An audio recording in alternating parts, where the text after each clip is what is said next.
Alors là, vous avez pu voir, j'ai ri à peu près 30 secondes. 30 secondes et a priori, sans vraiment de raison. Et je vous l'ai dit, j'étais là. Je ne sais pas pourquoi je ris. Et en fait, c'est ça la philosophie du yoga du rire. C'est ne trouver pas de raison pour rire finalement. Pourquoi on cherche forcément à ce que notre collègue, le blagueur de la troupe, nous fasse une super blague, qu'on nous donne une super nouvelle pour éclairer notre journée. C'est pas ça la vraie vie.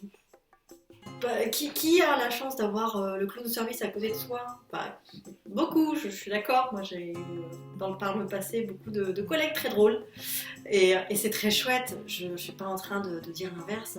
Par contre, n'attendez pas que quelqu'un vous fasse rire ou sourire ou qu'un film ou quelque chose vous étende. Finalement, en fait, la philosophie du yoga du rire, c'est que le rire, vous l'avez en vous, on l'a en soi. C'est une ressource qui est naturelle et qui est sous-utilisée de nos jours au XXIe siècle. Il faut savoir qu'aujourd'hui, un enfant rit en moyenne de 400 à 500 fois par jour. À la moindre des choses, un enfant il rit, un enfant de 3, 4, 5 ans. Et un adulte, à votre avis, combien de fois rit un adulte par jour au XXIe siècle?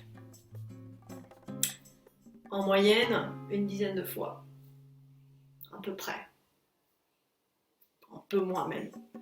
Donc vous voyez, qu'est-ce qui fait qu'aujourd'hui, en fait, on ne rit plus ni comme un enfant, ni comme dans les années 40, où la moyenne estimée de rire était bien plus élevée qu'aujourd'hui. Bien plus élevée. Donc on avait des gens peut-être plus heureux, je sais pas. En tout cas, n'ayez pas honte d'exprimer votre rire. Et dans le yoga du rire, j'aime faire animer ces séances parce que on apprend toujours finalement à lâcher quelque chose, à lâcher cette honte de se montrer tel qu'on est, de se montrer authentique. Et bien, c'est la possibilité finalement de vous exprimer et puis de vous faire du bien parce que le rire détruit exactement tout ce que le stress construit. Et on ne peut pas rire et stresser en même temps. Donc à vous de choisir, c'est toujours une question de choix dans la vie. Est-ce que je vais plutôt être dans les émotions négatives ou est-ce que je vais préférer rire? Et parfois ça passe par un rire forcé au début.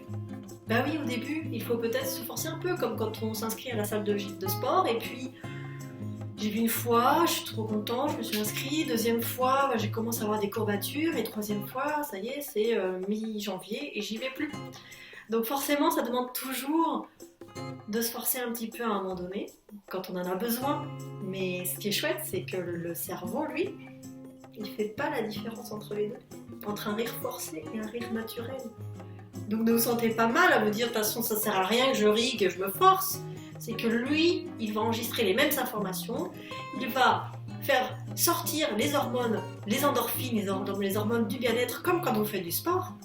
Donc c'est tout bénef, allez-y, forcez-vous au début. Mais vous verrez, quand on est à plusieurs, c'est très rapidement un rire naturel. C'est contagieux le rire, bien plus qu'un virus. Imaginez si tout le monde se met à rire en même temps.